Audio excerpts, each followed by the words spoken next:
முதலில் அவசரமாக வேட்பாளரை அறிவித்துவிட்டு களத்தில் நின்று மத்திய பாஜக அரசை நாம் வீழ்த்த வேண்டும். மதவாத சக்திகளை வேரோடு நாம் அழிக்க வேண்டும். அதிமுகவிற்கு இஸ்லாமியர் மீது எப்படி திடீர் பாசமோ? இந்தியா முழுவதும் சிஏ கொடிய சட்டம் அமல்படுத்துவதற்கு முக்கிய மூல காரணமே முதன்மை காரணம் அதிமுக. அண்ணன் மறுப்பாரா? ஐயா, நீங்க ஒரு பதிலுக்கு இல்ல, ஒரு பதிலுக்காக நீங்கள் 3 கேள்விகளை எழுப்பி என் வாயை வேணாலும் மூடலாம். பார்க்கக்கூடிய மக்களுக்கு நன்றாக தெரியும், இந்திய மக்களாக இருக்கக்கூடிய இந்திய மக்களில் ஒரு சமுதாயத்தின் ஒரு சொந்தமாக ஒரு அங்கமாக இருக்கக்கூடிய இஸ்லாமியர் மக்களுக்கு துரோகம் செய்வது மத்திய பாஜகவா அல்லது இந்தியா கூட்டணியா அல்லது தமிழகத்தை திமுகவா என்று உச்சநீதிமன்றத்தில் யாரால தலையிட முடியல. அந்த அளவுக்கு வலுவான அதுதான் கலைஞர், அதுதான் ஐயா கலைஞர் சொல்றேன். இததான் இவங்க யாரை ஏத்துக்க மறுக்கிறாங்க. ஒரு சட்டத்தோட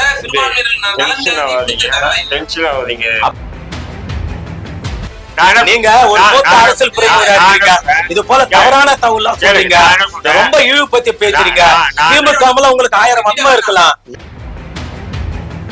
இருங்க, நீங்க எனக்கு வாய்ப்பு கொடுங்க. அண்ணனுடைய அஜெண்டா என்ன தெரியுமா?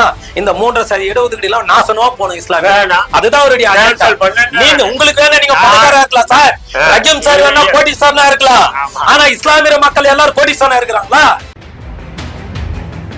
எப்படின்னா ஏட்டுச்சொருக்காய் கூட்டுக்கு ஆகாத மாதிரி பணக்கார வீட்டுல வைக்கக்கூடிய கொரட்டன் செடி அழகா இருக்குமே தவிர பயன்படுத்த முடியாது.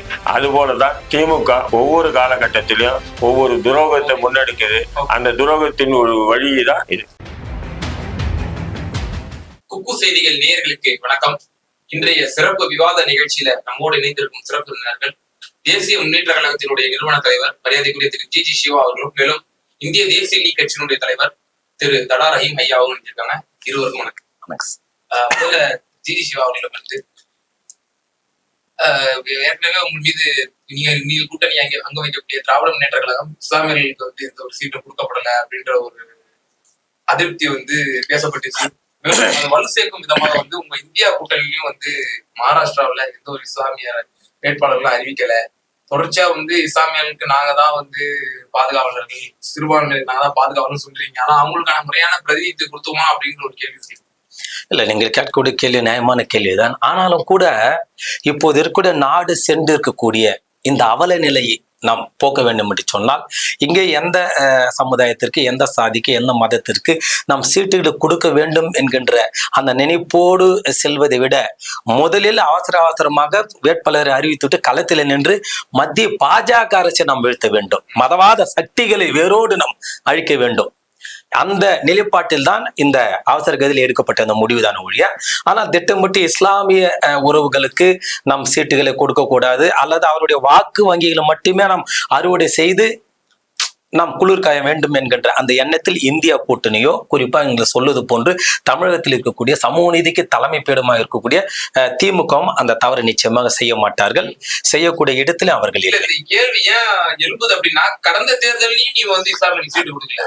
இந்த சந்தேகம் வந்து இன்னும் வலுப்பெறுது. இவங்க வந்து வாக்குகளை மட்டும் தான் 100% அறுவடை பண்றாங்களே தவிர அவங்களோட வாக்கு இப்ப இவங்களுக்கு பிரதிநிதி கொடுக்கணும்னு அவசியம் இல்லப்பா. அந்த அடிப்படை அப்படி இல்ல. இன்றைய காலகட்டத்தை சமூக வலைத்தளங்கள் மிகப்பெரிய அளவில் பட்டி தொட்டிலும் பரவி இருக்கிறது. அப்ப விழிப்புணர்வோடு இருக்கக்கூடிய மக்கள் கூடுதலாக நாட்டில் நாளுக்கு நாள் அதிகமாக இருக்கிறார்கள். இந்த நிலைமையிலே திட்டமிட்டு திமுக இந்திய கூட்டணி இஸ்லாமிய மக்களை அவர்களை இழிவுபடுத்தியோ அல்லது ஒடுக்கக்கூடிய நிலைப்பாட்டிலே ஒரு பொய்யான ஒரு தோட்டத்தை பிம்பத்தை கொண்டு வந்து அதில் வாக்குகளை அறுவடை செய்ய வேண்டும் என்று நினைத்தால் நிச்சயமாக இஸ்லாமிய உறவுகளை தெரிந்து கொள்வார்கள். அப்போது திமுக மீது தவறு இல்லை. ஒரு தாய்ப்பள்ளியாக ஒரு குடும்பமாக பழகுவதன் காரணமாக திமுக இந்தியா கூட்டணி நமக்கு ஒரு பாதுகாப்பா கேடயத்தை வழங்குவார்கள், மதவாத சக்திகளிடம் இருந்து நம்மை காப்பார்கள் என்கின்ற அந்த அடிப்படை சிந்தனை நேர்மையாக நிஜமாக இருப்பதன் காரணமாகத்தான் தொடர்ந்து திமுகவிற்கு ஆதரவாக தமிழகத்திலே இந்தியாவில் காங்கிரசுக்கு ஆதரவாக இருக்கிறார்கள். அது நாங்கள் அல்லது அந்த சமுதாயத்துக்கு என்ன செய்தீர்கள் என்று 19 இந்த பாஜக போன்றவர்கள் அல்லது நாம் தமிழர் போன்றவர்கள் திடீரென்று 50 ஆண்டு காலம் திமுக என்ன செய்தது திராவிட கட்சி என்ன செய்தோ ஒரு 19 சொல்லி விடுவார்கள். இதே கோஷத்தை மத்தியிலே ஆண்டு கொண்டு இருக்கக்கூடிய பாஜக என்ன சொல்லுவார்கள், 50 ஆண்டு காலம் காங்கிரஸ் என்ன செய்தது என்று. அதாவது இந்தியாவில் இருக்கக்கூடிய காங்கிரஸ் 50 ஆண்டு காலத்திலே நாடு சுதந்திரம் அடைந்த அந்த பிறகு வெறும் இந்தியா முழுவதும் வெறும் 27 கிராமத்தில் மட்டும்தான் மின்சாரம் இருந்ததா புள்ளி வரும் சொல்லுது. வெறும் 27 கிராமங்கள். அப்பதான் அவர் இந்தியா முழுக்க எத்தனை லட்சங்கள் சில கோடிகளுக்கு எத்தனை கிராமங்கள் இருக்கிறது, அத்தனையும் பூர்த்தி செய்து அடிப்படை தேவைகளை இந்தியனுடைய பொருளாதாரத்தை எப்படி ஒரு பொதுத்துறை நிறுவனங்களை உற்பத்தி செய்து இந்தியாவை தலைநமரை செய்தார்கள் என்று கூர்ந்து கவனித்து உங்களுக்கு போன நன்றாக தெரியும். வர குறுக்கிடு மன்னிக்கணும். அதே போன்றுதான் தமிழகத்துல திமுக என்ன செய்தது என்று சொன்னால் 3% இடஒதுக்கீடு யார் கொடுத்தது என்று சொன்னால் இஸ்லாமிய குடும்ப உறவுகளுக்கு திராவிட முன்னேற்ற கழகம் தானே கொடுத்திருக்கிறது. வேற அதிமுக கொடுத்ததா இல்லையே. அப்ப இதை சொல்லிக்கொண்டே போன இடஒதுக்கீடு என்பது பாதிக்கப்பட்ட ஒடுக்கப்பட்ட விளிம்புநில மக்களை தூக்கி பிடிப்பதற்காக தான் இடஒதுக்கீடு. அந்த இடஒதுக்கீடு ஐயா கலைஞர் அவர்கள் தலைமையில ஆட்சியில இருந்த போதுதான் இஸ்லாமிய உறவுகளுக்கு 3% இடஒதுக்கீடு கொடுத்து மறுக்க முடியுமா? அப்போ ஒரு பானை சோற்றுக்கு ஒரு சோறு எப்படி பதமோ அது போன்றுதான் இந்த 3% இடஒதுக்கீடு நான் சுட்டி காட்டுகிறேன். ஆகவே தேர்தலுக்காக யாரு வேணாலும் எப்படி வேணாலும் பேசலாம். அதாவது இந்தியாவில் இந்தியா கூட்டணி வலியமா இருக்கிறது, தமிழகத்தில் திமுக கூட்டணி வலியமா இருக்கிறது. இதை பிளவுபடுத்தக்கூடிய வேலைகளை தான் இது போல சொல்லுகிறார். உட்பட என்ன சொல்றாங்க அப்படின்னா, பாரதிய ஜனதாவை நம்ம குறை சொல்றோம், ஆனா பாரதிய ஜனதாவுக்கு நிகரான ஜனநாயக படுகொலை செஞ்சதுல காங்கிரஸுக்கும் பங்கு உண்டு அப்படின்னு சொல்றாங்க. சரி, காங்கிரஸ் சரி, நான் கேட்பது அதிமுக தலைமைக்கு ஆதரவாக இருக்கக்கூடிய அண்ணன் திரு ரஹீம் அவர்களோட சேர்த்து நான் சொல்லுகிறேன். அப்போது அதிமுக ஏதோ திடீரென்று இஸ்லாமிய இது எதற்காக இந்த பாசம்? இந்தியா அதிமுகவிற்கு இஸ்லாமியர் மீது எப்படி திடீர் பாசம்? இந்தியா முழுவதும் சிஏ கொடிய சட்டம் அமல்படுத்துவதற்கு முக்கிய மூல காரணமே முதன்மை காரணம் அதிமுக தான். அண்ணன் மறுப்பாரா? அண்ணன் என்னை விட மிகப்பெரிய அரசியலுடைய மூத்த பெருமர் அண்ணன் மறுப்பாரா? அதை 11 வாக்குகளை யார் பதிவிட்டார்கள் சிஏவுக்கு ஆதரவாக? 10 அதிமுக, 1 பாமகவும்.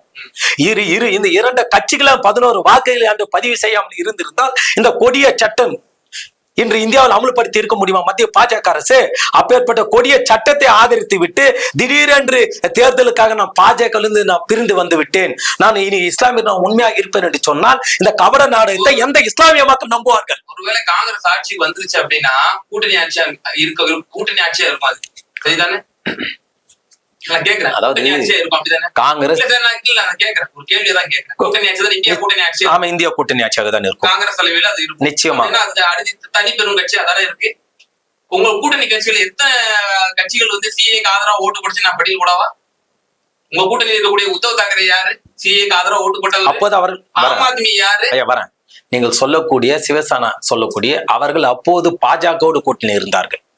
பாஜக செய்யக்கூடிய தவறுகளை அவர்கள் தெரிந்து கொண்டு புரிந்து கொண்டு வெளியில இப்போதுதான் வந்திருக்கிறார். ஆக திரும்பி வந்திருக்கிறார்கள், மீண்டும் சமூக நீதிக்காக திரும்பி வந்திருக்கிறார்கள். ஆனால் தமிழகத்தில் இருக்கக்கூடிய திராவிட முன்னேற்ற கழகம் எதிர்த்து வாக்களித்தாரா ஆதரவு வாக்களித்தார்களா? நீங்கள் சொல்லுங்கள் நியாயத்தை. நாடாளுமன்றத்துல மக்களவையில நம்ம எதிர்த்து வாக்களிக்கலாம், வாக் அவுட் தான் பண்ணணும். பாருங்க, நீங்க வெளியே அதிலிருந்து வெளியேறினாலும் எதிர்த்து வாக்களித்தால் அது வேறு விஷயம். இருங்க சார், ஆதரவாக வாக்களிப்பது இது எந்த அளவுக்கு கொடுமையானது? இப்போ நம்ம காங்கிரஸோட தேர்தல் அறிக்கையில கூட நைசா நம்ம சிஏ சட்டம் ரத்து செய்யப்படும் கூட சொல்லல சார். நம்ம அதெல்லாம் ஆதரவு எதிர்த்து போராட்டம்லாம் நம்ம முன்னெடுத்தோம். இஸ்லாமியர்களோட போராட்டம் பொழுது காங்கிரஸ். ஆனா காங்கிரஸோட மேனிஃபெஸ்டோல சிஏ சட்டம் ரத்து செய்யப்படும் சொல்லப்படல. அப்போ சிஏ சட்டம் கொண்டு வரப்பட்டு நாடு முழுவதும் கொந்தளிச்சு. ஐயா இருங்க இல்ல அதாவது இவ்வளவு பாதகமான சட்டம்னு சொன்னேன். வர ஐயா இருங்க உங்க கேள்வி எனக்கு புரியுதுங்க ஐயா. ஐயா உங்களுக்கு இன்னொரு விஷயம் சொல்லிட்டு இருந்தாங்க. 2 கூட கேளுங்க ஐயா, நியாயமா கேளுங்க ஐயா. இன்னொரு விஷயம், சிஏ சட்டத்தை கொண்டு வந்ததே காங்கிரஸ் அரசாங்கம். அப்போதைய கலைஞர் அவர்கள் சட்டமன்றத்துல ஒப்புதல் கொடுத்தார் என்பதும் குறிப்பிடத்தக்கது. அதாவது நீங்க எத்தனை சேர்த்து வரணும் பூசுங்க திமுக மேல காங்கிரஸ் மேல. அதாவது வர இருங்க, நீட் தரும் அதே பிரச்சனைங்க தான். அதான் காங்கிரஸ் கொண்டு வந்திருக்கூடிய அந்த சூழல் பேசிக் என்பது வேறு. ஆனா இவர்கள் அதில் மெருகேற்றி இவர்கள் இன்னும் ஒரு சில கருத்துல உள்நோய்த்து தான் இதை அமல்படுத்தி இருக்கிறார்கள். ஒன்று, ஆமா, சிஏனுடைய என்ஆர்சி சிஏ போன்ற கொடிய சட்டங்களுக்கு அதிகமாக தண்ணி விட்டுட்டு வளர்த்தது யார்? பாஜக தானே. அதன் பிறகு போராட்டம் வலுப்பெறும் பொழுது என்பிஆர் நாங்க நடைமுறைப்படுத்துவோம். அந்த என்பிஆர் கூட நம்ம காங்கிரஸ் ஆட்சியை எடுத்துட்டாங்க 2014. எத்தனை பேருக்கு தெரியும்? ஐயா அதுதான் நான் சொல்றேன், நல்லா கேளுங்க. அதான் நான் என்ன கேளுங்க, நீங்க பாருங்க நிகரா காங்கிரஸ் ஐயா, நீங்க ஒரு பதிலுக்கு இல்ல ஒரு பதிலுக்காக நீங்கள் 3 கேள்விகளை எழுப்பி என் வாயை வேணாலும் மூடலாம். பார்க்கக்கூடிய மக்களுக்கு நன்றாக தெரியும், இந்திய மக்களாக இருக்கக்கூடிய இந்திய மக்களில் ஒரு சமுதாயத்தின் ஒரு சொந்தமாக ஒரு அங்கமாக இருக்கக்கூடிய இஸ்லாமிய மக்களுக்கு துரோகம் செய்வது மத்திய பாஜகவா அல்லது இந்தியா கூட்டணியா அல்லது தமிழகத்தை திமுகவா என்று பார்க்கக்கூடிய மக்களுக்கு தெரியும். நான் கேட்கிறேன், எதற்காக சி என்ற ஒரு வார்த்தை காங்கிரசினுடைய அந்த அறிக்கையில இல்லை, தேர்தல் அறிக்கையில் என்று சொல்லுகிறீர்கள்? அந்தந்த மாநிலத்தில் அதிகமாக அவர்களே அதை முன்னிலைப்படுத்தி விட்டார்கள். அதை வைத்துதான் அவர்கள் வேண்டாம் தமிழகத்திலே இதை திமுக தேர்தலுக்கு சொன்னார்களா இல்லையா? அவர்கள் இந்தியா கூட்டில் தான் இருக்கிறார்கள்.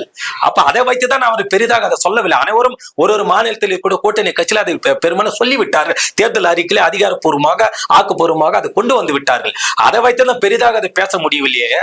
ஆனால் காங்கிரஸ் கூட்டணி ஆட்சிக்கு வந்தவுடன் நீங்கள் சொல்லுது போன்று அது எந்த கொடிய சட்டமாக இந்திய மக்களை பாதிக்கக்கூடிய சட்டமாக இருந்தாலும் சரி, சிறுபான்மை குறிப்பாக இஸ்லாமிய மக்களுக்கு கிறிஸ்துவ மக்களுக்கு பாதிக்கப்படும் எந்த சட்டமாக இருந்தாலும் சரி, நிச்சயமாக அதை தள்ளுபடி செய்வார்கள். திரு தடாரி ஐயா மேற்கோள் காட்டியிருந்தாரு, அதிமுக எல்லாம் பாத்தீங்களா நாடு ஸ்தம்பிக்கக்கூடிய அளவுக்கு சிஏ சட்டம் அதுக்கு வாக்களிச்சிருக்காங்க. அவங்களோட வாக்குலாம் ஜனநாயகவாதிகள் சிறுபான்மை வாக்குலாம் விழுமா அதிமுகவுக்கு?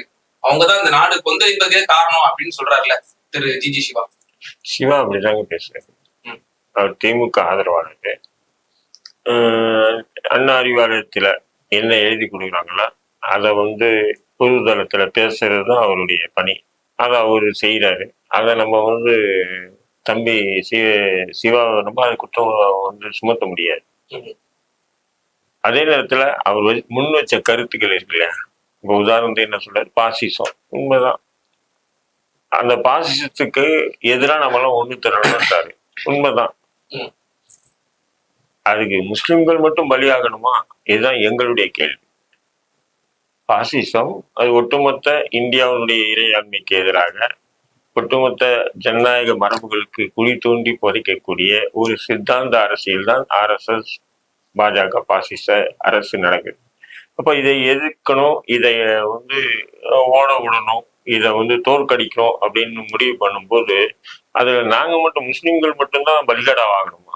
நான் கேட்கிறேன். என்னுடைய கேள்வி. ஏன் சொன்னா, சட்டமன்ற தேர்தலில் சொன்னாரு திமுக போன்ற ஒரு 3% தனி இடஒதுக்கீடு கொடுத்தது வரலாறு இருக்கா அப்படின்றாரு. உண்மையிலே ஜி சிவா அரசியல் ரீதியா நல்லா சிந்திச்சு பார்த்தாருன்னா அந்த 3% கொடுத்தது எவ்வளவு கேவலமானது, முஸ்லீம்களை எவ்வளவு கேவலப்படுத்தினாரு கலைஞர்ன்றது அம்பலமாகும். அது வேற விஷயம். ஏதோ திமுகவுக்கு அண்ணா அறிவாலயத்தில் அடிமையா இருக்கக்கூடிய நம்ம ஆலி ஷானவாஸ், இந்த முஸ்லீம் லீக், தமுக போன்ற நபர்கள் அதை தலைமையில தூக்கி வச்சுட்டு பாருங்க 3% வாங்கிட்டேன்னு சொல்லி ஒப்பாரி வச்சாங்க. நான் என்ன கேட்கிறேன், அந்த 3% அடிப்படையிலே இந்த பாராளுமன்றத்துல சீட்டுக்கு இடஒதுக்கீடு பண்ணா 3 பேர் கொடுத்துருக்கணுமா இல்லையா? 2 பேர் வராங்க, 2 நபர்கள் 3 பேருக்கு கொடுக்கலாம், இல்ல 2 பேருக்காச்சும் வாய்ப்பு கொடுத்துக்கணுமா இல்லையா? அப்ப ஒரு ஆளுக்கு கொடுத்தாங்கன்னு சொன்னா இது எந்த சதவீதத்தின் அடிப்படையில திமுக ஒரு ஆளுக்கு மட்டும் முஸ்லீம் வேட்பாளராக அறிவிச்சிருக்காங்க? இந்த கேள்வி நான் திராவிட முன்னேற்ற கழகத்துல முன் வச்சேன், பிசிக முன் வச்சேன். அவங்க என்ன சொல்றாங்க இது விளக்கம் அப்படின்னா, இது அடையாள அரசியல், இந்த பிரதிநிதித்துவம் கொடுக்கணும். இப்போ பிஜேபி கூட பிரசிடென்ட் திரௌபதி முர்மு வைப்பாங்க, ஒரு பிரதமரா ஓபிசி எல்லாம் வருவாரு, அதெல்லாம் வருவாரு. ஆனா அவங்களுக்கான பிரதிநிதித்துவம், அவங்களுக்கான சமூக நீதி என்பது இடஒதுக்கீடு தான். இதெல்லாம் தான் அவங்களுடைய சமூக நீதினு சொல்றாங்க. இதெல்லாம் அடையாள அரசியல் தான் அப்படின்னு சொல்றாங்க. சரி, அந்த அடையாள அரசியல் மற்றவங்களுக்கு அதிகப்படுத்தி இஸ்லாமியர்களுக்கு மட்டும் குறைச்சிட்டு கேட்ட அடையாள அரசியல் அதனால நாங்க முஸ்லீம்களை விட்டுட்டோம் அப்படின்னு சொல்றது எந்த வகையான இது அரசியல் அறம்? இவங்க சொல்லுங்க, எந்த வகையான அரசியல் அறம் அது ஏற்றுக்கொள்ளப்படக்கூடியதா? இல்ல இப்போ 3.5% இடஒதுக்கீடு கொடுத்தாங்கன்னு சொல்லி ஐயாவும் மேற்கோள் காட்டினாங்க. நீங்க அதை விமர்சிச்சிருந்தீங்க. கர்நாடகாவில் 4% இடஒதுக்கீடு கொடுத்திருந்தாங்க முஸ்லீம்களுக்கு. அது பிஜேபி அரசு வந்தோன்னு கேன்சல் பண்ணுது. ஆந்திர பிரதேஷ்ல அந்த 5% இடஒதுக்கீடு கொடுத்திருந்தாங்க, உச்ச நீதிமன்றம் கேன்சல் பண்ணுது, அது செல்லாதுன்னு சொல்லி. ஆனா இங்க கலைஞர் அவர்கள் இந்த 3.5% இடஒதுக்கீடு கொடுத்தாரு இஸ்லாமியர்களுக்கு. கிறிஸ்தவர்களுக்கு கொடுத்தாங்க, அவங்க வேணான்ட்டாங்க. இந்த சட்டத்தை உச்ச நீதிமன்றத்துல யாராலும் தலையிட முடியல. அந்த அளவுக்கு வலுவான அதுதான் கலைஞர், அதுதான் ஐயா கலைஞர் சொல்றேன். இததான் இவங்க யாரும் ஏத்துக்க மறுக்கிறாங்க. ஒரு சட்டத்தோட அப்படிங்க ஐயா. அண்ணன் என்ன சொல்றாரு, இஸ்லாமிய உறவுகளை கொத்தடிமையாக திமுக நடத்துகிறேன் என்று சொல்லக்கூடிய அண்ணனுக்கு இது நியாயமான வார்த்தையா? இஸ்லாமிய கட்சிகள் எல்லாம் அங்கே அண்ணாரிவாளையத்திலே அடிமையாக இருக்கிறோம், அன்புக்கு அடிமையாக இருக்கிறோம். டென்ஷன் ஆகாது. நான் என்ன சொல்றேன், அங்க கொடுத்தாங்க நீதிமன்றம் எடுத்துச்சு, இங்க கொடுத்தாங்க பாஜக பறிச்சிச்சு, இங்க கொடுத்தாங்க. ஆனா திமுக கொடுத்தது மட்டும் விட்டுட்டாங்கன்னு சொன்னா அப்ப திமுக அந்த அளவுக்கு இந்த சமூகத்தை கேவலப்படுத்திருக்கு. அப்படி இல்ல அர்த்தம். அந்த அர்த்தத்துல பாருங்க சார், கேளுங்க. ஏன்னு சொன்னா குறைஞ்சபட்சம் 10% இடஒதுக்கீடு இங்க கொடுத்துருக்கணும். அப்படி இல்லை 7% இடஒதுக்கீடு கொடுத்திருந்தா இந்த பாசிச பாஜக RSS எல்லாம் எதிர்த்து நின்று போராடி இருப்பாங்க. இவங்க 3% என்னன்னு சொன்னீங்கன்னா, ஏற்கனவே பிற்படுத்தப்பட்ட ஒரு பட்டியலில் இஸ்லாமிய சமூகம் இருந்து இருக்கும்போது குறைஞ்சது 4-5% மேல இந்த இஸ்லாமிய சமூகத்துக்கு நன்மைகள் கிடைச்சிட்டு இருக்கும்போது அவசரமா என்ன பண்றாரு கலைஞர், அதுல வன்மம் புகுந்த துரோகத்தை வெளிப்படுத்துறாரு.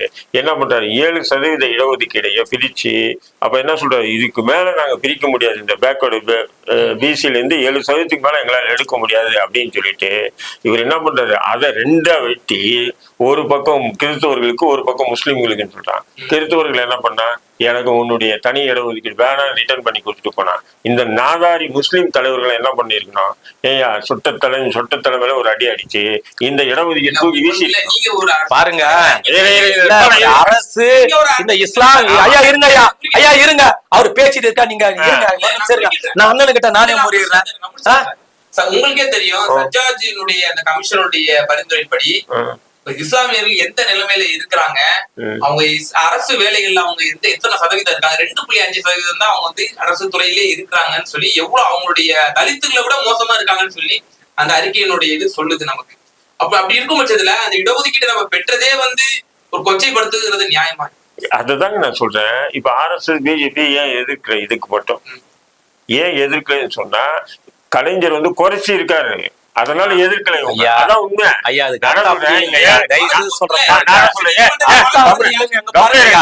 நீங்க ஒரு அரசியல் இது போல தவறான தகவல் சொல்றீங்க, ரொம்ப இழிவுபத்தி பேசுறீங்க. திமுக உங்களுக்கு 1000 வன்மை இருக்கலாம் இல்லையா? மூத்த அரசியல் பிரமுகர் இப்படி எல்லாம் பேசலாங்களா? நான் என்ன சொல்றேன்னா, ஒரே ஒரு விஷயம், கிறிஸ்தவர்கள் ஏன் திருப்பி கொடுத்தாங்க கேளுங்க.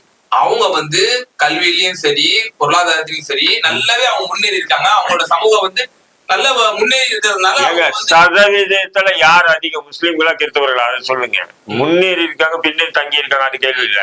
சதவீதத்துல முஸ்லீம்களை விட குறைஞ்ச % உள்ளவங்க கிறிஸ்தவர்கள். ஆனா நீங்க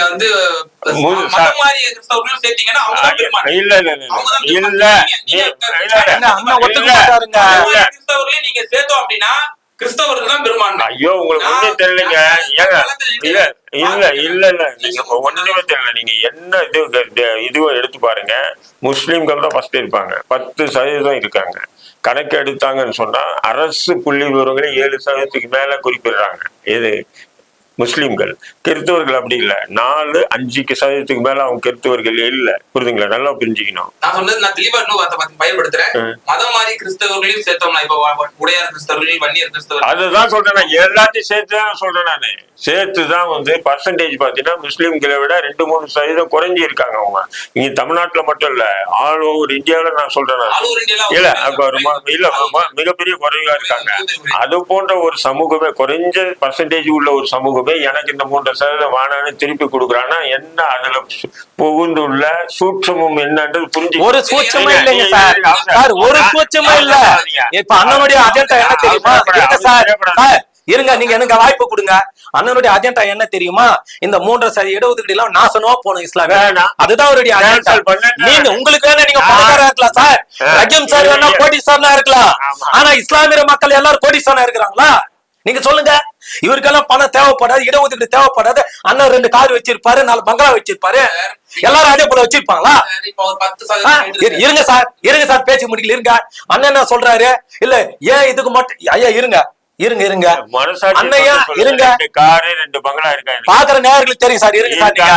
உங்க ஊர்ல போய் விசாரிங்க தெரியும். நீங்க எல்லாம் சொல்லுங்க. எனக்கு தெரியும் சார். எங்க? எனக்கு தெரியும். நீங்க சிரிச்சு மழுப்பாது. இருங்க. இல்ல அதாவது சார் சிவா, இருங்க சார். அண்ணன் என்ன சொல்றாரு? சாட்சியா இருங்க. நான் சாட்சியா இருக்கிறேன். எங்க வந்து சொல்லிட்டு வாங்க. நான் வந்து சொல்றேன் வாங்க. பங்களா இருக்கு. எங்க வந்து சொல்லிட்டு வாங்க. இல்ல புளியாதப்புல 3 ஓடி இருக்கு. எங்க வந்து சொல்லிட்டு வாங்க. வாங்க போலாம். இல்ல சிரிக்கலாம். தனி 3 வீடு இருக்கு. வாங்க நான் காட்டுறேன். வாங்க. விமர்சனமா இதை கொண்டு போங்க. இல்ல, அப்புறம் ஆமாங்க. ஏங்க அவர் இடஒதுக்கீடு வேணாம் சொல்றாரு. என்ன இருக்குள்ள வேணாம் சொல்றாரு. ஏங்க சார், வேண்டாம். இங்க பாருங்க சார். சார் இருங்க. ஒரு கை இருங்க சார். சார் இருங்க. ஒரு கை குழந்தை பசிக்கு கத்துகிறது. தாய்ப்பால் அவசியமா வேண்டாமா? ஒரு பாதிக்கப்பட்ட சமுதாய இஸ்லாமிய மக்கள், ஏழை எளிய மக்கள் பாதிக்கப்படுகிறார்கள். அதை உயர்த்து பிடிப்பதற்காக அங்க இடஒதுக்கீடு வேண்டுமா வேண்டாமா? சிறப்பு. வேண்டுதானே? அண்ணன் எதற்காக வேண்டான்றாரு? வேண்டாம் சொல்லக்கூடிய வார்த்தை. இருங்க சார். இருங்க சார். இருங்க சார். ஒரு நிமிஷம் இருங்க சார். அவர் ரொம்ப பேசினா இந்தியா ஃபுல்லா பேசுவார் சார். நான் ஒரு வட்டத்துல பேசுறேன். இருங்க. அண்ணனுடைய இது இந்த இடஒதுக்கீடு வேண்டாம் என்று இடஒதுக்கீடு மூடு விழா செய்வதற்கு யார் ஆசைப்படுகிறார்கள்? மத்திய பாஜக, RS போன சங்கங்கள். அதோட குரலா தான் நானுடைய குரல் ஒலிக்குது. நான் குறுக்கிடலாமா இதுக்கு? முதல்ல இதுக்கு பதில் நான் சொல்றேன். நீங்க குறுக்கிடாதீங்க. என்னன்னா, நான் என் சமூகத்தை நீ கொச்சைப்படுத்தி இருக்க. அந்த கொச்சைப்படுத்துறது நீ எடுத்துக்கன்ற நான். ஆனா RSS வந்து ஒட்டுமொத்தமா வந்து அடிக்கணும்னு நினைக்கிறான். நான் என்ன சொல்றேன், ஏன் கொச்சைப்படுத்துற? அரசு புள்ளி விவரங்களே 7% சொல்லும் போது நீ 7% எனக்கு கொடுத்தா நான் சந்தோஷம். இவரை விட முன்கூட்டி என்ன பண்ணுவேன், நானு ஆதரித்து இருப்பேன், வரவேற்று இருப்பேன். அப்போ என் சமூகத்தை கொச்சைப்படுத்துவதற்காக திமுக போட்ட ஒரு சதி சூழ்ச்சியினுடைய இதுல வந்து நம்முடைய இஸ்லாமிய சமூக தலைவர்கள் போயிட்டாங்கல்ல, அதை நினைச்சுதான் இப்ப நான் கண்டிக்கிறேனே தவிர, இப்ப சொன்னாரு பாருங்க, ரஹீம்பைக்கு வந்து 4 வீடு இருக்கு, 5 வீடு இருக்கு. ஆனா நிச்சயமா தெரியும், அவர் மனசாட்சிக்கே தெரியும் வாடகை வீட்டுலதான் குடியிருக்காருன்னு. ஆனாலும் நீங்களா தன்னுடைய வாதம், நீங்களா வாடகை வீட்டுல இருக்கீங்க. தன்னுடைய வாதம் வந்து பரவாயில்ல சார், நீங்க நல்லா இருக்கு, எனக்கு சந்தோஷம் தான். தன்னுடைய வாதம், ஆனா உங்களை மாதிரி எல்லாரும் இருக்கிறாங்கன்றீங்களா, அதான் எனக்கு வேதனையா இருக்கு. வாதம் வெற்றி பெறணுன்றதுக்காக அவ்வாண்ட படியை எடுத்து போறாரு பாருங்க. 2-3 வீடு இருக்கான். படியும் நான் சொல்லல, ஏன் ஒரு வீடு புள்ளியும் பறிக்கல. நான் என்ன சொல்றேன், 2-3 வீடுன்னு சொன்னாப்பிள்ளைங்க ஜீவா சிவா. ஒரு வீடு என்னுடைய பேர்ல அல்ல என்னுடைய யாராவது உறவினர் பேர்லயோ எனக்கு ஒரு வீடு இருக்குது புளியாந்தோப்புல இவரு சொல்லிட்டாரு. ஐயா கேளுங்க, இங்க பாருங்க, இங்க பாருங்க, நேரங்களுக்கு தெரியுங்க சொல்லுவாரு. இவர் எவ்வளவு தெளிவான நபரை பாக்குறவங்களுக்கு தெரியுங்க. சமூக நேற்று காலையில அரசியலுக்கு வரல. பணியை தூக்கி இங்க பாருங்க, இங்க பாருங்க சார். சார் கிட்டத்தட்ட இங்க பாருங்க 18 வருஷமா 20 வருஷமா பாத்துட்டு இருக்கிறேங்க. 2005 இருந்து பாக்குறேன், 20 வருஷமா பாக்குறேன். இவர் அண்ணன் எவ்வளவு தெளிவான நபர் எல்லாருக்கும் தெரியும். இவர் மழுப்பலாம், எனக்கு எதுவும் இல்ல, வாடகை கொட்டுறேன், கரண்ட் பில்லு கட்டுறதுல பணம் இவர் சொல்லலாம் ஆயிரம். நான் தனிநபர் தாக்கல பண்ணல, இடஒதுக்கீடு வேண்டாம் சொல்றாருல இவர். இது போலாரு, இவருக்கு என்ன வேணாம் தெரியும். நான் சொல்ல வரேன், அதான் நான் சொல்றேன். நான் சொல்றேன் 2005 இருந்து என்ன பாக்குறாங்க, 2011 தான் நான் விடுதலை ஆயிருக்கேன் சார். பாக்குறேன்னா அந்த பார்வையா நீங்க பாக்குறீங்க, உங்க விவரத்தை சொல்றேன் சரிங்களா. 2011 தான் நான் விடுதலை ஆயிருக்கேன். அதுதாங்க உங்களுக்கு விவரம் தெரியுங்க. அதுவே எவ்வளவு முழு பூசிங்க அண்ணனுடைய முழு விவரம் எனக்கு தெரிந்தாலும் நான் சொல்றேன். விவாதங்கள்ல தன்னுடைய பிரதி, அதாவது தன்னுடைய வாதத்தை அப்படி இல்ல சார், வாதம் அப்படி இல்ல, வாதம் பிரிவாதம் 2 இருக்கு. முறைப்படி 7% இடஒதுக்கீடு கொடுத்துருக்கணும். ஆனா 3.5% அந்த ஆத்திரத்தினுடைய வெளிப்பாடா அவர் வந்து வேணாம்னு சொன்னாரு. நீங்க அதுக்கு வந்து மறுப்பு கொடுக்கணும். பசியா நீங்க அதுக்கு பசியா இருந்தவங்களுக்கு கொஞ்சம் கொடுக்குறாங்க. வந்து அதுக்கு வந்து RSS குரலா ஒழிக்கிறாருன்னு நீங்க சொன்னீங்க. இடஒதுக்கீடு யார் சார் வேண்டாம்ன்றா? நான் சொல்றேன் சார். இஸ்லாமிய சமூகம் 10% கூட கேக்குது சார். வன்னியர் சமூகம் 20% கேக்குது சார். அதுக்கு முறையான சாதிவாரி கணக்கெடுப்பை நம்ம எடுக்கணும் தமிழ்நாட்டுல. 60 ஆண்டுகளா வந்து சமூக நீதி, சுயமரியாதை, நாங்க தான் வந்து இந்த இந்தியாவுக்கே வழிகாட்டி திராவிட மாடல் சொல்லக்கூடிய இந்த நம்முடைய தமிழக அரசு பீகார்ல எடுத்துட்டாங்க, ஆந்திராவில துவங்கிட்டாங்க. இன்னும் ஏன் நம்ம எப்ப சார் எடுத்தாங்க பீகார்ல? நேத்து காலையிலயா? இப்பதானே எடுத்து 1 மாசத்துக்குள்ளதான் எடுத்திருப்பாரு, 2-3 மாசம் தான். புரியுதுங்களா? அதாவது எடுப்பாங்க, நீங்க அவசரப்படுறீங்க. ஆனா அது சார் சாதிவாரி, இங்க பாருங்க, சாதிவாரி கணக்கெடுப்புக்காக, ஐயா இருங்க சார், சாதிவாரி கணக்கெடுப்புக்காக இவர்கள் அதை காரணம் காட்டி அமைதியாக இருந்தார்களா? அது வரைக்கும் பாதிக்கப்பட்ட மக்கள் யார் என்று கண்டுபிடித்து அருந்ததி மக்களுக்கு இடஒதுக்கீடு கொடுத்தது யார்?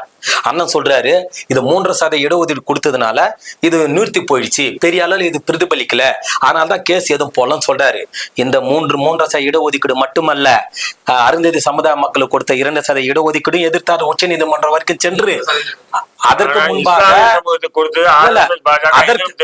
அதற்கு முன்பாக இந்தியாவுக்கே வழிகாட்டியாக ஆண்களுக்கு நிகராக பெண்களுக்கு சொத்துரிமை இருக்கிறது என்று சொல்லி ஐயா கலைஞர் நிவர்த்தி செய்தார்.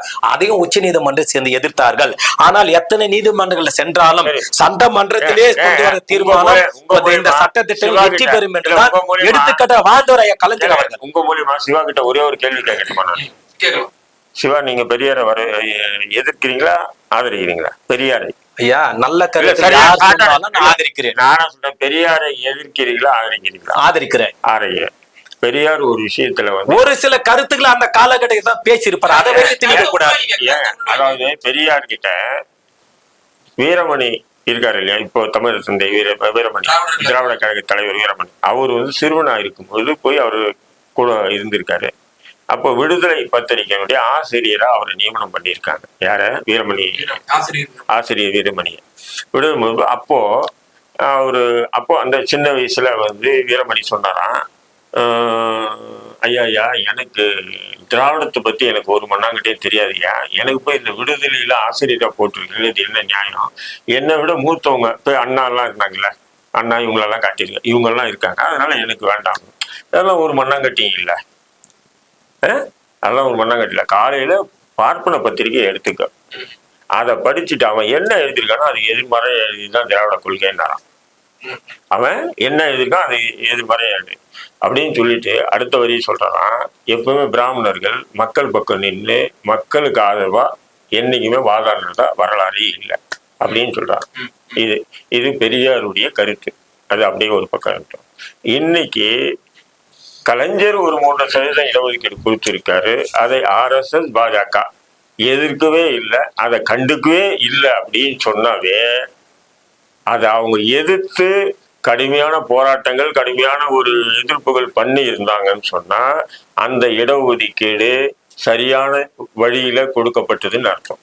அதை எதிர்க்கலைன்னும் போதே தெரியுது, யார் RSS பாஜக எதிர்க்கலைன்னும் போதே தெரியுது, இது சூழ்ச்சி மூலியமா திமுக இஸ்லாமியர்களுக்கு செஞ்ச துரோகமா தெரியுது. நான் பெரியார் மாநிலே நான் சொல்றேன். பிரதமர் உள்துறை அமைச்சர் ஒவ்வொரு மாநிலத்திலும் பேசிட்டு வர்றாங்க. ஏன் இங்க பேசல? ஏன் இங்க பேசல? ஒவ்வொரு மாநிலத்திலும் பேசிட்டு வர்றாங்க. அவங்களுக்கு தெரியாது 7% இருக்க முஸ்லிம்களுக்கு 3 கேள்வி போட்டிருக்காரு பிச்சைக்காரன் மாதிரி, அதனால இதுக்கு கலைஞர் தான் லாய்க்கு. அதனால இங்க அந்த இடஒதுக்கீடு பத்தியே பேசல பாருங்க. அதான் சார், இப்போ ஆந்திராவில பேசுறாங்க, அது இப்ப ஆந்திராவில இல்ல தெலுங்கானாவில பேசுறாரு உள்துறை அமைச்சர். மற்ற மாநிலங்கள்லாம் OBCல பிரிச்சு நாங்க கொடுத்துருவோம் அப்படி எல்லாம் பேசுறாரு. அப்ப அந்த சேலஞ்சு தமிழகத்துக்கும் பொருந்தும் தானே? இல்ல தமிழ்நாட்டுக்கு பேசல. இல்ல ஏன் பேசல? இப்ப இங்க கூட தேர்தல் அறிக்கை விட்டாங்க, நாங்க ஆட்சிக்கு வந்தோம்னா அந்த பிரமுகர்கள் ஒவ்வொரு விவாதத்திலும் பேசிட்டு இருக்காங்க, தமிழகத்துல அப்படிதான் செஞ்சிருக்கீங்க நீங்க, இஸ்லாமியர்களுக்கு தூக்கி கொடுத்துருக்கீங்க அப்படின்ற. அதுதான் சொல்றேன், அந்த இஸ்லாமியர்களுக்கு உண்டான பிரதித்துவத்தை சரியா கொடுங்க, இல்ல கொடுக்காம விட்டுடுங்கன்ற. ஒண்ணு நீங்க எங்களுக்கு ஆதரவா இருங்க, இல்ல எதிரி RSS கார மாதிரி மாறிடுங்க. இல்லாம நீங்க நடுநிலைன்னு சொல்லிட்டு எங்களுக்கு துரோகிகளா நீங்க எங்க பார்வைக்கு நீங்க துரோகிகளா இருக்காதீங்க. இதுதான் என்னுடைய வார்த்தை. சிவா, நிறைவான உங்களை பார்வை பத்தி செய்யுங்க.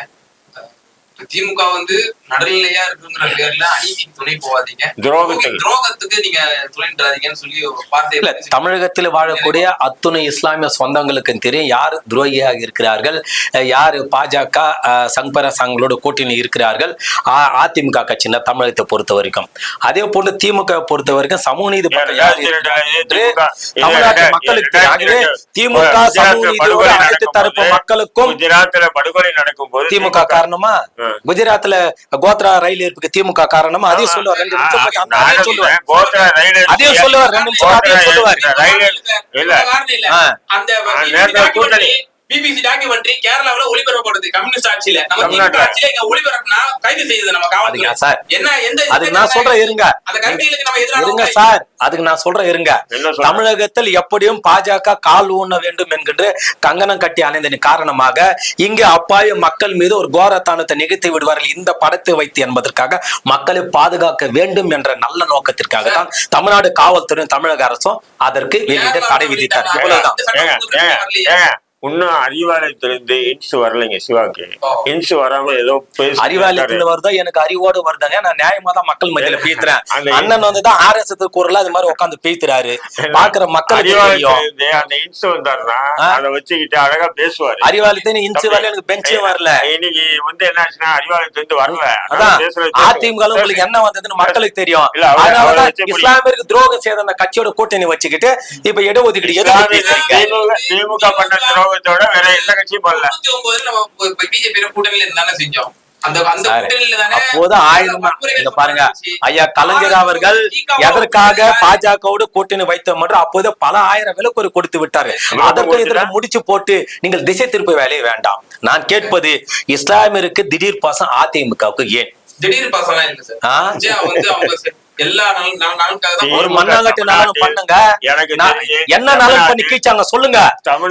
ஆதரிச்சு விட்டு உங்களால இஸ்லாமிய மக்களுக்கு என்ன மயிர் மண்ணாங்கட்டி நலனை கொண்டு வர முடியும் சொல்லுங்க. இதோட 1000 மடங்கு இஸ்லாமிய மக்கள் மீது எனக்கு இருக்கு ஆர்வம், எனக்கு இருக்குது பாசம். என்ன இஸ்லாமியருடைய எதிரான சட்டத்தை ஆதரிச்சுட்டு ஏதோ பெருசா பேச வரீங்க. இவர் இருங்க வரேன். இவர் கொண்டு கூட்டணி வைத்திருட இபிஎஸ் என்ன சொல்றாரு, நான் விவசாயினுடைய மகன். இருங்க, ஸ்டாலினுக்கு அவருக்கு என்ன தெரியும் இவர் சொல்றாரா இல்லையா? இவருடைய கூட்டணி கட்சி தலைவர் சொல்றாரா இல்லையா?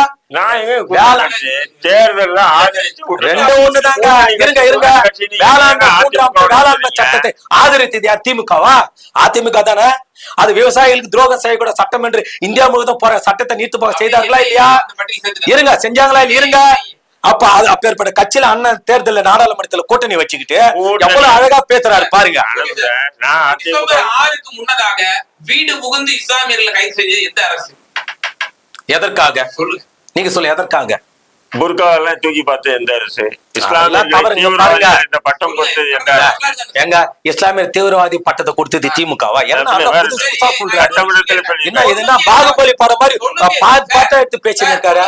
நவம்பர் கலவரத்துல பாதிக்கப்பட்டவர்கள் வந்து தண்டிக்கப்பட்டாங்களா? இன்னும் வரைக்கும் நிர்வாகிகள் எல்லாம் வந்து சொல்லிட்டு இருக்காங்க. அவங்க சார் அவனு கோமாளி அவனு சொல்லுவானுங்க சார். கோமாளி அறிவாளி ரெண்டு ஒன்னா சேர்த்து ஒரே பாருல பாப்பீங்களா நீங்க? அவனு கோமாளிங்க 1000 போய் பேசுவானுங்க சார். 19 இஸ்லாமியர்கள் சூறையாடப்பட்டாங்க, கொல்லப்பட்டார்கள். அவங்களுக்கு நீதி கிடைச்சிச்சா?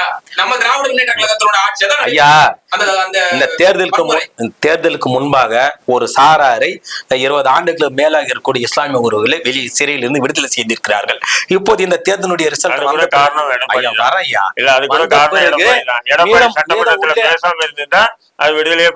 அதெல்லாம் சும்மா 10 வருஷம் இருந்தல போய் விட வேண்டியதானே அவங்கள? வாக்குறுதி கொடுத்தாதான் மனுஷன் வாக்குறுதி மிருகமா? மக்களுக்கு வாக்குறுதி கொடுத்தாலும் யோக்கியம், வாக்குறுதி கொடுக்கலாம் ஐயோ இப்படி வச்சுட்டானே, இப்படி வச்சுட்டாங்க. இல்ல வாக்குறுதி சொல்லுங்க சார், அவங்க இப்படி வச்சுக்கலாமா? எப்படி வாக்குறுதி கொடுத்தால் தூய்மையான வாக்குறுதிக்குள்ள அயோக்கியன் என்னுடைய பார்வையில இது நீங்க ஏத்துப்பீங்களா? இஸ்லாமிய மக்களும் வாக்குறுதி கொடுத்தாதான் நல்லவனா? ஏன் அந்த மக்கள் மீது வாக்குறுதி கூட உங்களுக்கு பாசம் பொங்கின்னு நொட்டுன்னு வராதா? வரலையே. நியாயமா பேசுங்க. நான் விவாதத்தை நல்ல நேரமா நான் பார்த்து நடத்துன்னு நினைக்கிறேன். ஏன்னா தயவுசெய்து தடித்த வார்த்தையில பேச வச்சிடாதீங்க. எல்லாத்துக்கும் ஒரு அளவு இருக்கு. இஸ்லாமியர் துரோகம் செய்யக்கூட கட்சிகளோட அண்ணன் கூட்டணி வச்சுட்டு இவ்வளவு பேசுறாருன்னா இஸ்லாமியர் மக்களை இன்றாலும் ஒரு கண்ணுக்கு இமை போல பார்த்து பாதுகாக்கக்கூடிய திமுக இவ்வளவு வன்மத்தை பரப்புறாரு. இமை போல பாக்குறாரு.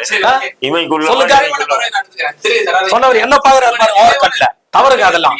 இந்த நிறைவான பார்வை பதிவு செய்யுங்க. இஸ்லாமியர்ல வந்து பாதுகாக்கக்கூடிய அரணா இருக்கக்கூடிய திராவிட முன்னேற்ற கழகத்துக்கு நீங்க விட்டு துரோகி, அதாவது அதிமுக இஸ்லாமியில கரு இருக்கக்கூடிய சட்டத்தை சட்டத்தை ஆதரிச்ச அதிமுக போய் நீங்க ஆதரிக்கிறீங்கன்னு சொல்லி தன்னோட ஆதரத்தை வெளிப்படுத்தினாங்க. நிறைவான பார்வை சுருக்கமா சொல்லணும்னா சிவாவுக்கு வந்து பிந்தைய வரலாறு தெரியல. இப்ப ஏதோ திமுக ஆதரிக்கிறாரு. அங்கேருந்து அண்ணா அறிவாலயத்திலிருந்து வரக்கூடிய இன்ஸை கொஞ்சம் வச்சுக்கிட்டு பேசிட்டு கிடக்குறாரு. ஆனா உண்மை தெரிஞ்சுன்னா அவர் நிச்சயம் நல்ல மனுஷன் தான் நம்பி இருந்தாலும் மாறிடுவாரு. கூடிய சீக்கிரம் மாத்தலாம் அவரை.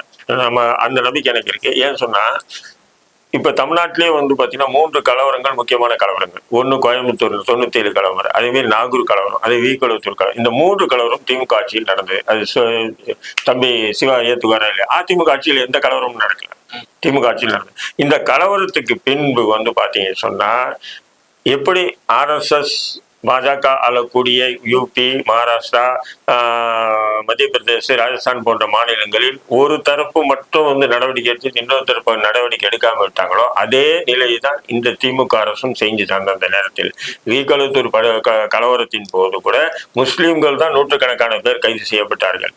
நாகூர் கலவரத்தின் போது கூட முஸ்லிம்கள் தான் கைது செய்யப்பட்டார்கள். நவம்பர் கலவரத்தில் கூட, அதாவது காயம்பட்டவனும் முஸ்லீம், கைது செய்து சிறையில் அடித்தது முஸ்லிம்களை. புரியுதுங்களா? சிறையில் அடித்தது. அதனால திமுகனுடைய துரோகம் கொஞ்சம் நஞ்சம் அல்ல. அது சொன்னா இன்னும் அள்ளிட்டு போலாம். திமுக செஞ்ச தியாகம்னா என்னன்னா, காகிதமில்ல பேர் வச்சேன்னு சொல்லுவாங்க. ரோடுக்கு காகிதமில்லை, மாளிகைக்கு காகிதமில்ல பேர் வச்சாங்க. வருஷத்துக்கு ஒரு தடவை காகிதமில்லத்துக்கு மலர் வளையம் செலுத்தணுவாங்க. ஆனா அந்த காகிதமில்ல சார்ந்த சமூகத்துக்கு என்ன செஞ்சீங்கன்னா ஒரு மண்ணாங்கட்டியும் இல்லை, அது ஒரு மயிரும் இல்லைன்னு சொல்லலாம். இருந்தாலும் தம்பி சொல்லிட்டீங்களா? இல்ல பாக்குறாங்க, அந்த நீங்க சொல்லுங்க. ஊடக அறத்தை வார்த்தைகள் தடிப்பா பேசக்கூடாதுன்றத நான் என்ன பண்றேன், மண்ணாங்கட்டின்னு சொல்றேன் நான். அந்த மாதிரி எதுவுமே இல்லாம இவங்க வந்து என்ன பண்றதுன்னு சொன்னா, அந்த இஸ்லாமியருடைய வாக்குகளை இவங்க அறுவடை செய்யறதுக்கு இந்த 3% கொடுத்துட்டு, நீங்க 3% கொடுத்தீங்க, MP தொகுதியில 3% உண்டான பிரதிநிதித்துவம் கொடுத்தீங்கன்னா இல்ல. கடந்த சட்டமன்ற தேர்தலில் 3% உண்டான பிரதிநிதித்துவம் கொடுத்தீங்களா? இல்ல. பிரதிநிதித்துவம் கொடுத்தீங்க, 10 MLAக்கு மேல இருந்திருக்கணும் இல்லையா சட்டமன்றத்துல? கொடுக்கல.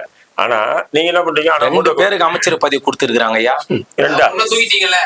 இங்க பாருங்க, அதுவும் இயல்பையா எந்த ஆட்சியாக இருந்தாலும் அங்கே உள்ளே இருக்கக்கூடிய சூழ்நிலை கருதி அதை நடவடிக்கை அமைச்சர் பட்டியல். இதெல்லாம் நீங்க பாஜக கேட்பீங்களா? பாஜக கேட்டு இருக்கிறீங்களா?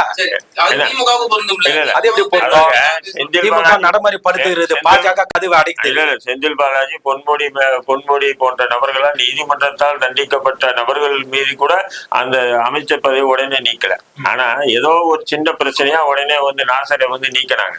ஆனா நாசர்ன்றது மட்டும் இவங்களுக்கு காரணம் இல்லை. நாசரும் சரி, மஸ்தானும் சரி, அது திமுகனுடைய அடிமைகள் தான், அண்ணா அறிவாலய அடிமைகள் தான். அவங்க என்னைக்குமே சமூகம் சார்ந்த அமைச்சர் பதவி கொடுத்து திமுக அழக பார்த்தா அவங்களே அடிமைன்றாரு. 3% ஒதுக்கீடு கொத்தா இஸ்லாமிய கட்சிகளெல்லாம் அடிமைன்றாரு. அதான் சொல்றேன், பாதுகாப்பா இருக்கு அதுவும் அடிமைன்றாரு. திமுக கிட்ட பிச்சை கேட்கல. ஆனா இஸ்லாமியர் எதிரான சட்டத்தை ஆதரிச்சு மட்டும் உயிர் தப்பி எனக்கு தர்மமா, நியாயமா?